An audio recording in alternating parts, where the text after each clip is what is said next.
Existe uma casa que assombra a imaginação de muita gente. Um lugar que se tornou sinônimo de mal.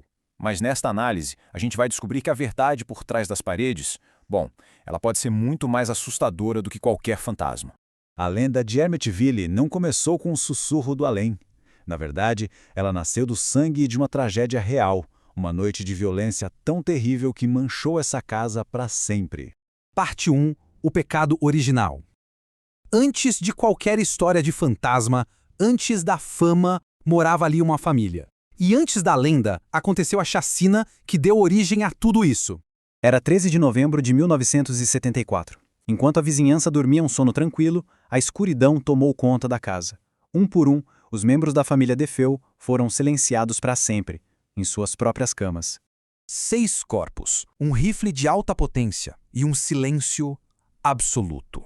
A grande pergunta que pairava no ar era como uma carnificina dessas pôde acontecer sem que ninguém, absolutamente ninguém, ouvisse um único tiro. O mistério estava só começando. Quando eu comecei, eu simplesmente não conseguia parar. Palavras frias, de um assassino. Só que a história dele mudaria várias vezes, se transformando numa teia de mentiras e alegações bizarras.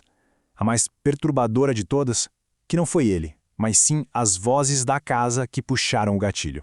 Parte 2. A lenda começa. O sangue mal tinha secado quando uma nova família, os Lutz, decidiu se mudar para lá em busca de um sonho. O que eles encontraram, no entanto, foi um pesadelo. Um pesadelo de 28 dias que se tornaria a história de assombração mais famosa dos Estados Unidos.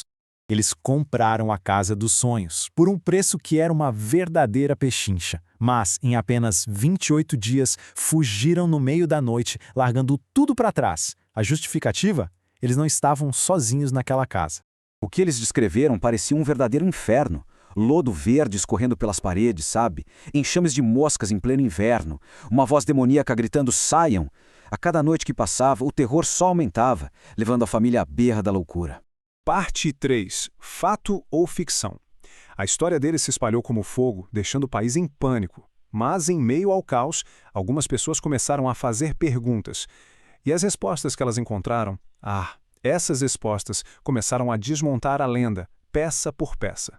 E aí, eles entraram em cena. Ed e Lorraine Warren, talvez os caçadores de demônios mais famosos do mundo. Com a chegada deles, a mídia toda foi para Amityville. Afinal, se os Warren estavam lá, a assombração tinha que ser real, não é mesmo? Espero que isso seja o mais perto do inferno que eu chegarei. Essa frase, dita por Lorraine Warren durante uma sessão espírita que foi transmitida pela TV, causou um arrepio em todo o país.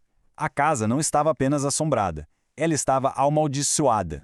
E foi então que a suposta prova definitiva apareceu. Uma imagem fantasmagórica ali, espreitando da escuridão. Diziam que era o rosto de um dos meninos DeFeo, a foto que provaria tudo. Mas, olhando de perto, a tal prova irrefutável era, na verdade, só um truque de câmera. O fantasma era Paul Bartz, um dos investigadores da própria equipe dos Warren. Essa foi a primeira grande rachadura na lenda de Amityville. Ok, se a foto era falsa, o que mais nessa história era mentira? Os céticos começaram a puxar esse fio e todo o castelo de cartas do terror começou a desmoronar. A alegação era de pegadas demoníacas na neve. A realidade? Uma simples checagem nos registros do tempo mostrou que não nevou naquele dia. Um a um, os pilares que sustentavam a história começaram a cair. Eles afirmavam estar sob ataque de uma entidade do mal. Portas arrancadas, janelas quebradas. Mesmo assim, durante os 28 dias de suposto terror, eles nunca, nenhuma vez, ligaram para a polícia. Por quê? Parte 4. A indústria Amityville. A verdade, quando finalmente veio à tona, não era sobre fantasmas. Era sobre algo muito mais humano e, de certa forma, até mais sinistro: ganância. A confissão não veio de um vidente, mas de um advogado. William Weber, o próprio defensor de Ronald DeFeo Jr., admitiu tudo. Ele disse: "Eu sei que este livro é uma fraude. Nós criamos essa história de terror regada a muitas garrafas de vinho." E o motivo por trás disso tudo era tão cínico quanto brilhante. Se a casa era a vilã, então DeFeo era só mais uma vítima. Era um plano para conseguir um novo julgamento, tudo construído em cima de uma montanha de mentiras. E olha, todo mundo lucrou com isso. Os Lutz conseguiram dinheiro de livros e filmes para sair das dívidas, o advogado teve a chance de um novo julgamento e ainda levou uma parte dos lucros, e o autor, claro, emplacou um best-seller, uma tragédia familiar que virou uma máquina de fazer dinheiro. No fim das contas, a mentira era muito mais interessante que a verdade. A fraude deu origem a mais de 20 filmes, de inúmeros livros e garantiu um lugar permanente na cultura pop. A verdade, coitada, nunca teve a menor chance.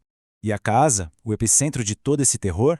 Bom, ela continua lá, com um novo número e janelas diferentes, numa tentativa quase desesperada de escapar do seu próprio fantasma. Hoje é apenas um lar, silencioso e sem nenhuma assombração.